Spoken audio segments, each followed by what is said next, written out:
Hey, it's Chris, the Supply Chain Doctor and host of Supply Chain is Boring, bringing insight into the history of supply chain management and exposing you to some of the industry's thought leaders and driving forces. In this episode, we sat down with founder and CEO of Oculogx, Charu Thomas, to learn about her young career and specifically her role in starting a company. It all sounds pretty boring, so let's see if Charu can prove me wrong. Charu, we met when you were a student at the great Georgia Tech. If I recall, you presented what is now Oculogx to a group of Apex professionals at a networking event. I think it was at UPS. Today, I look forward to learning more about your story and what you've been up to these days. Thank you so much, Chris. I'm really looking forward to it. Yeah. So Charu, let's. I don't want to go back too far, but maybe let's start with college. How did you? I mentioned you were at Georgia Tech. How did you end up going to Georgia Tech, and what were some of your successes there? Yeah. No, I'm so grateful for the opportunity to be a Georgia Tech alumnus now. Originally, I actually wanted to be a mathematician, and I originally envisioned myself, writing proofs all day with maybe a cup of coffee. That was like the career path that I was planning on going into, but I ended up going to Georgia Tech for industrial engineering. It was an incredibly well-known and awarded program. So I really liked the fact that it was kind of a practical application to mathematics, which is why I decided to major in it. And then from there did research with the inventor of Google Glass for a number of years, published that work internationally, won best paper. And that's kind of how I got into the world of supply chain as well as wearables and eventually retail as well. So that's kind of how it started back at Georgia Tech. So how do you, let's talk about how you think or what makes you up as a person. Are your parents entrepreneurs or academia, or kind of what do they do? No, they definitely had a huge impact on my life. They're actually both in software, but they did have an academic background. My mom has a PhD in physics, and my dad was also working towards his PhD in physics. Yeah, they gave me an incredible upbringing, very technical, but that's actually what probably fed my interest in math growing up. It's interesting. I interviewed somebody else recently. He's the other end of his career than you. He told me he studied math at university, and we got off the topic because they didn't have computer science when he started. He said that was the closest thing. No, I'm not saying he was old, but he was older than you. But, that's the thing. He said that his line of thinking was around math. And if you really think about it, that's kind of what computer science is, logical thinking. And Georgia Tech obviously is I'll go with the best program for industrial management, industrial engineering in the world. Yeah, very thankful to have gotten a great education there. How did the classes or your involvement with things at Georgia Tech help you in your current role? Well, actually, it's interesting you mentioned that. I don't think I would have ever thought of entrepreneurship as a path forward if it wasn't for Georgia Tech and the ecosystem that's built there. Obviously, startup culture, smaller than in other parts of the country. It's huge still in Atlanta and in Tech Square specifically. So I got exposed to that pretty early, which was helpful. I think the classes itself, they definitely prepared me also they were really practical, right? Like we learned about profit maximization and process improvement, which all impacts what we do today. Well, yeah, supply chain is it's really about optimization, regardless of what you're doing, whether it's a big optimization or a small one. It's all about, doing more with less. That's the idea. So I'm glad you mentioned that word. Now, you're kind of a mini celebrity from what I've found. I was doing some research on you, and you've gotten quite a few awards and Forbes 30 under 30. Is that correct? Yeah, that is correct. I definitely am not a mini celebrity, but I appreciate it. Yeah. Well, what is that? I don't know much about the award. Obviously, you have to be under 30 and have to be somewhat successful. How did that happen? Yeah, no, it was really crazy. I mean, I just got an email on a December morning that, was asking about company and just about myself, which was interesting. And I was like, oh, hey, interesting. I didn't really know too much about it until it came out later that day. And I was like, oh, wow, that's like such a great honor. I didn't expect it until, I guess, kind of like a couple hours ago, so to speak. So it was kind of nice. Well, it helps now, especially in your role as, I guess, your CEO and founder. Right. So it helps in that capacity because it gives you some credibility. Yeah, absolutely. And you've done other things while at Georgia Tech. I'm just going to list off a few names here and you can fill in the gaps. TechCrunch, Top Pick, ACM, ISWC Best Paper, winner of Atlanta Startup Battle 3.0, the Microsoft Imagine Cup Global Finals, Atlanta Startup Battle. What are some of these things and what do they represent? I mean, they were all incredible opportunities. TechCrunch is actually a little bit more recent, so that happened maybe a year ago after I graduated from college. But other than that, yeah, a lot of those were incredible opportunities. One was an academic conference where we published our work, won best paper there. Others were startup competitions for investment, which actually kind of jump-started the business entirely, which is crazy to think about today. They were just all incredible opportunities. I think one of them, it said you received an investment. What was that? The Atlanta Startup Battle, you received an investment for your company for that? That's correct. Yeah, that's correct. So these are very entrepreneurial. It sounds like they support entrepreneurial organizations. That's really what the goal is. Yeah, absolutely. And at university, I don't think you mentioned him yet, but you mentioned the professor working. I don't know if you said Thad's name yet, but who is Thad and what did you do with him? So Thad is an incredible person. He is a professor of interactive computing at Georgia Tech. He's also the inventor of Google Glass and has been in wearable computing as a pioneer since the 1990s. He's actually one of the first, cyborgs in the world, really. And he's just been such an impactful professor to me. So actually when I was in college and I thought, okay, I want to start a business, I went to his office hours and I essentially told him I wanted to start a business. He was a prominent professor. I wanted to get his feedback. And at first he kind of laughed at me a little bit, I think. He was kind of guffawing, but he gave me a book, Business Plans That Win $, Lessons from the MIT Enterprise Forum. And obviously he was being facetious, but he also said, when you're a billionaire, give me 10%. He was definitely joking, but it still gave me that vote of confidence that I really wanted. And so it definitely changed my life. So I ended up going back to his office hours every week. I ended up working with him on research and jump-started my interest in wearables altogether. So he's been really, really impactful in my life. Was he one of your teachers or instructors? No, he was just a research instructor. Oh. So I actually met him through a research symposium, I believe. They were essentially showing all the work off. And I think I originally met him through one of those events. Which makes my next statement even more impressive because I encourage my daughter who's in university now, I encourage her to go out and meet the professors, just go meet them. They have office hours for a reason. They need to be approachable. And the fact that you did that, I think, is a big step. So I would encourage any students listening to take that into consideration. Make it worth their time. They don't just want to sit there. But what's interesting for you is he wasn't even your professor. It wasn't even your office hours. You just had open office hours and you decided to go. Exactly. I was really invested in augmented reality and the technology of it at first. So that's what prompted me to go because I knew that he was the expert on campus. Well, that's a part of it, especially being at great universities such as Georgia Tech, that you have the opportunity to meet those type of people. Yeah. It's all about networking, but, some people are good at it. Some people can improve, but you're a great example there. Good for you. Thank you, Chris. I appreciate it. Something else I didn't realize you were only in university for 3.5 years.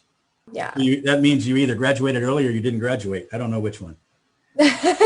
No, I graduated. Okay, good for you. Thank you. Yeah. Was that part of your mission or your plan or just worked out that way? It just kind of worked out that way. It wasn't like I was planning it for a super long time. I thought you were going to tell me you were Mensa, but that's Mensa. No. Maybe not. I don't actually believe in IQ tests either. No? So. Okay. Different topic for a different podcast. But no, that's impressive. 3.5 years. I know many people plan for 5 years when they start. Yeah, right. And for a while, Georgia Tech had the reputation, not recent, but historically, the reputation was you don't graduate from Georgia Tech, you survive. And you did it in 3.5 years. That's impressive. I didn't know that. Oh yeah, no, I was really lucky. I had a great opportunity to do like dual enrollment and AP classes in high school. So dual enrollment? You mean when you were in high school?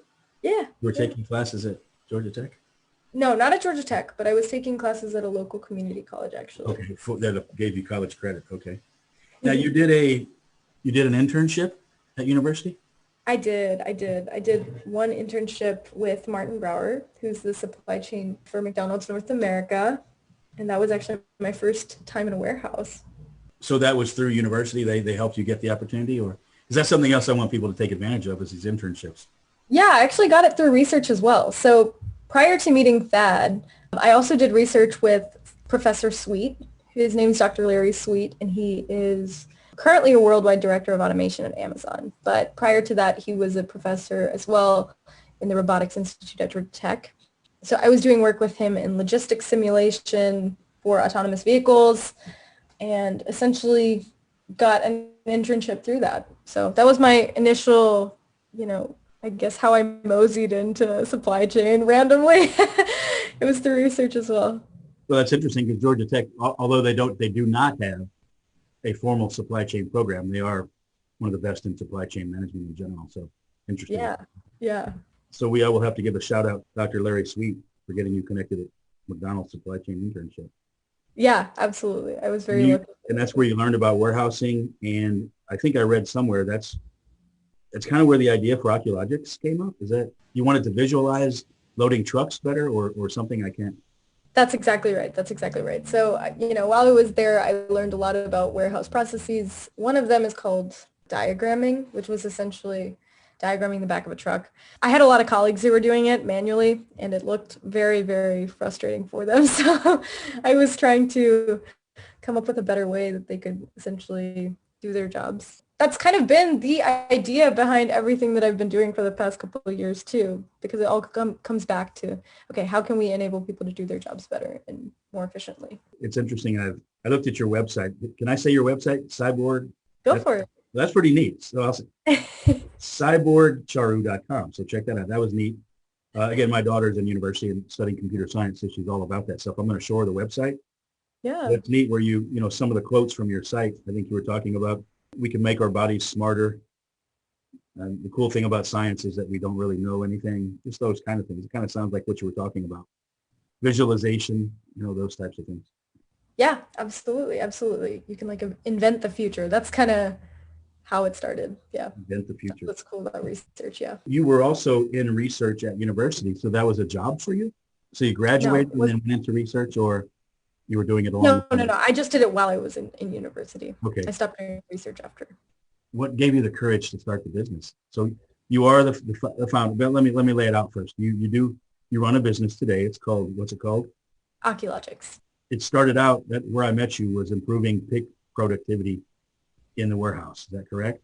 Because that Yeah. can consume a lot of labor. Now it's changed a little bit, but we'll talk about that in a moment. But so how did you get into this? I mean, it takes a lot of whatever time, money, emotional equity to start a business. So how did you get involved in this business?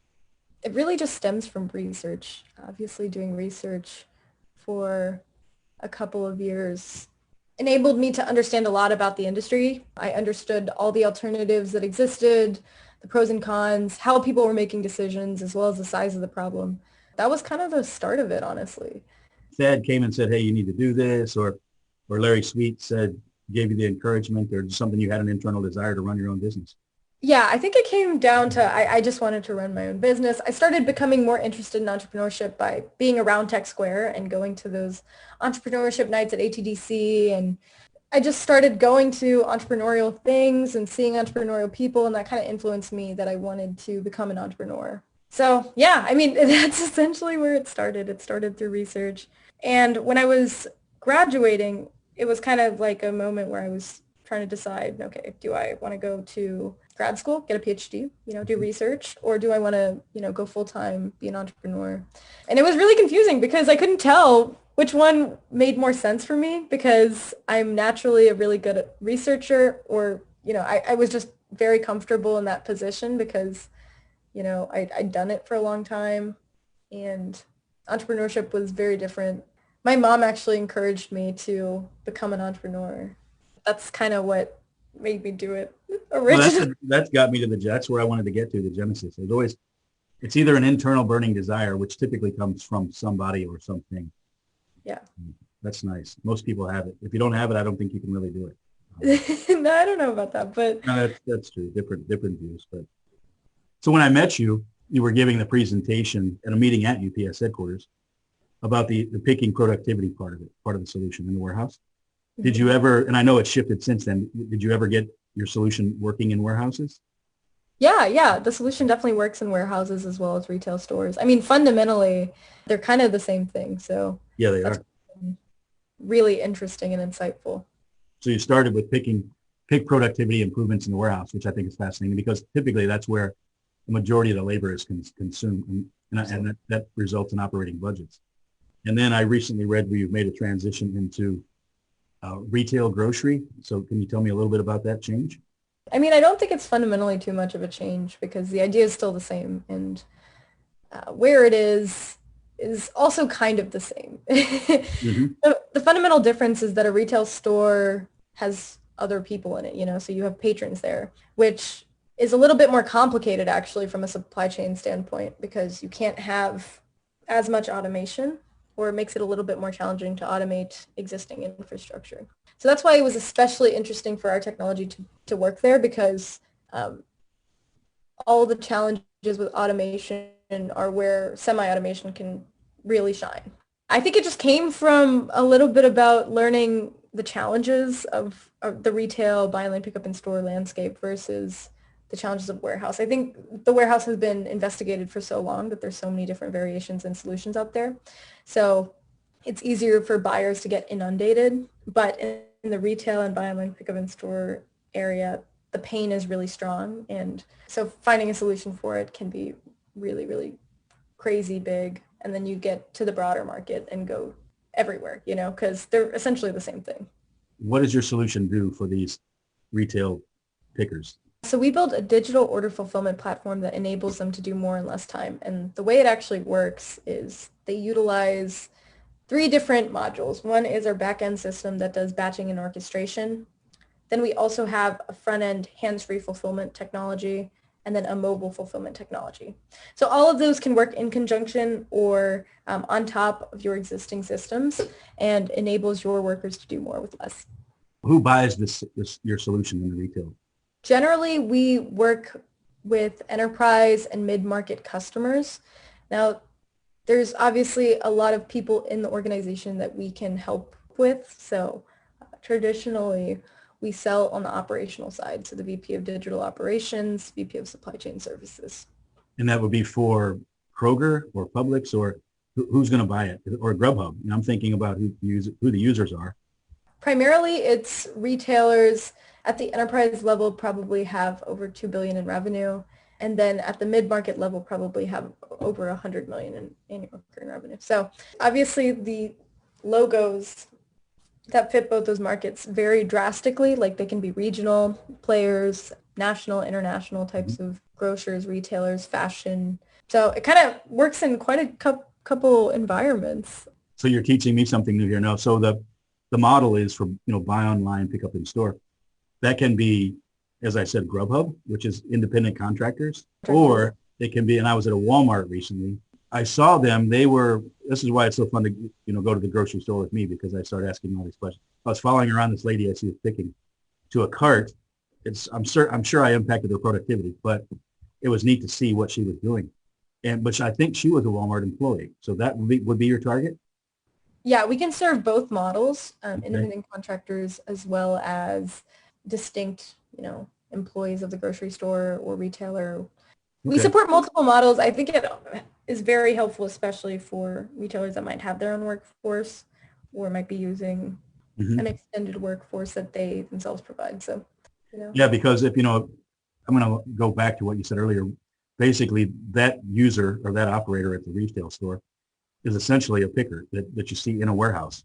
So a warehouse or a retail store is basically a warehouse where you, as the consumer, are the picker. Exactly. And you're just concerned with picking one order at a time for, 10, 20, 30 lines as opposed to 100 orders with 5,000 lines. That's the biggest difference. Absolutely. And that labor model has fundamentally changed because COVID has impacted consumer behavior, right? So maybe you don't want to be walking through the store anymore for your one order. Well, it's interesting. I know a lot of my older family, they're frustrated with this whole change in the model because they see the stores are more crowded now, right? Because of the pickers. Yeah, right. It's an interesting sociological dynamic that now instead of seeing your neighbors at the store, you see, people that if they're basically their own company, they're doing picking for miscellaneous customers. That's neat. Right. Yeah. And if you can give them technology so they don't have to look at their phone, put it down in the cart, and then go look at the label on the rack. I guess that's what you're going after, improving that productivity. plus obviously the accuracy, efficiency, those types of things. So that's a neat shift. The name of the podcast, Supply Chain is Boring. This does still sound pretty boring to me, Charu. No offense, but it is. I think retail is supply chain. I tell people many times when I introduce them to supply chain, they say they don't know what it is. I always say, have you ever bought anything in your life? As soon as they say yes, I say you are the reason for the supply chain. So that's really where it all starts. That's exactly right. Yeah. That's great. Exactly right. Good for you. And I'm glad to see you've been able to make a transition into kind of alternative markets, for your business. I guess that's what you have to do as CEO, is keep in mind where the revenue is going to be coming from. Yeah, it's been interesting to see the supply chain shift so drastically, and that's why we can be helpful in that area. So sure. You mentioned having some mentors. I think that's a key lesson for anybody, not only in university, but even as their careers progress. I assume you still have contact with your mentors, but yeah. Another name, Michael Eisman, is that from Startup Junkie? Was that a mentor? Yeah, Michael is amazing. He is definitely a mentor. He's actually the person who first emailed me from the accelerator program called Fuel that we were a part of. And Michael's just awesome. I mean, he's a great person. He's been a great mentor too. He's really the one who kind of introduced us to the Northwest Arkansas ecosystem, which was super important. What is that Northwestern Arkansas ecosystem? Is that where you are now?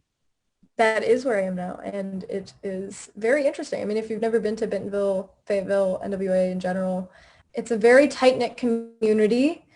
It's a beautiful area as well. Everyone's so kind and collaborative and helpful.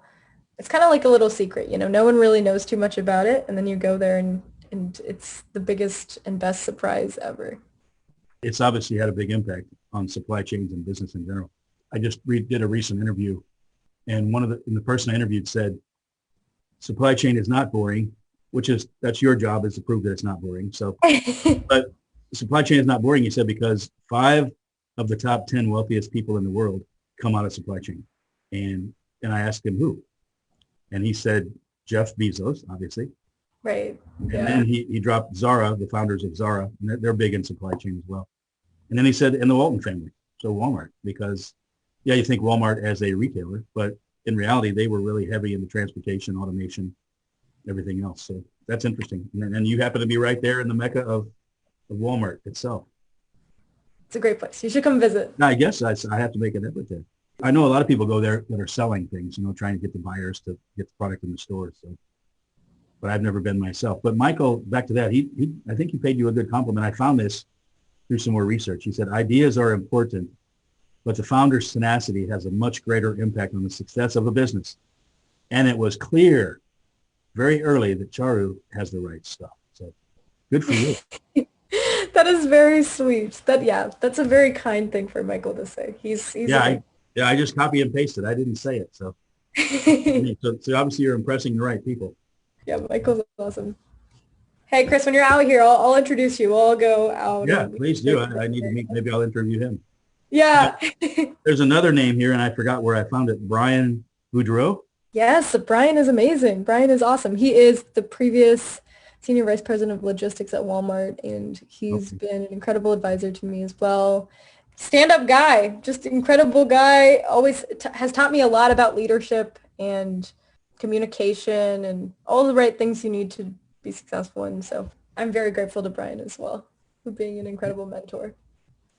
So it sounds like you need to have those people in your life, I think. Yeah. You can probably do without, but it makes it a lot easier to have those people that serve, I don't want to say stepping stones, but help you along the way. 100%. Yeah. We have some other incredible mentors who have obviously put a lot into us, which is an incredible investment. Like, we're so thankful for. On that website, sideboardcharu.com. But on there, I think you mentioned you enjoy drinking tea.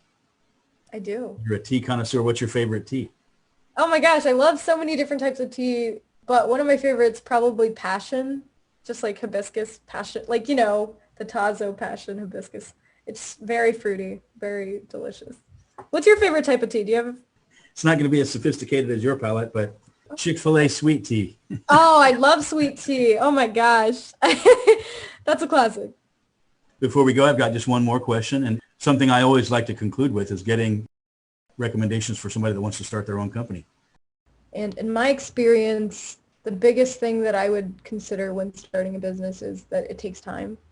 Patience is important, and it's really hard. That's the hardest part for me personally, but Rome wasn't built in a day, so you got to maintain that grit and keep going and be positive about it.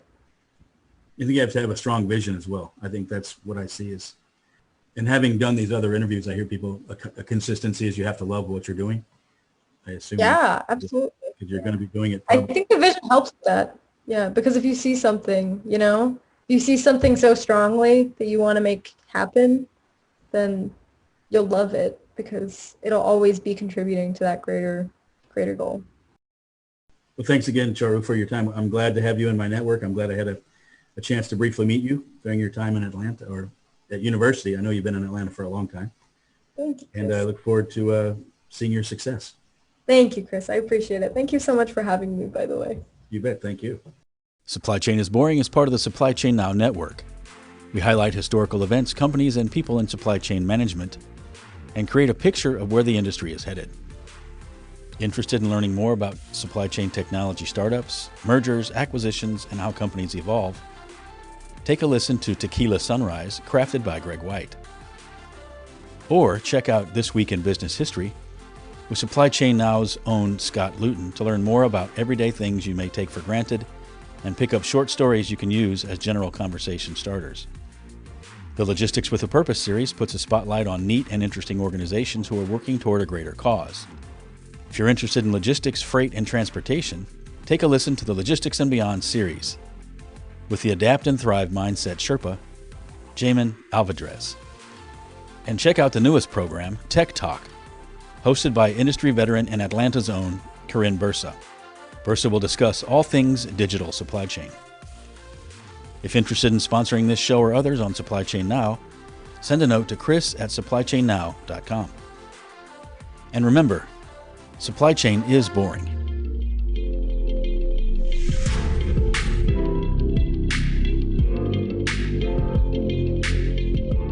It's hard when you're, someone who's young, in your 20s, trying to sell supply chain enterprise software to people who are, older and have been in the industry for longer. Sure. And I definitely think that there's a little bit of a perception. Like people have said to me, like, "Oh, that's surprising. Like I didn't expect you to say that," And I was like, "Why? Why'd you not expect me to say something solid?"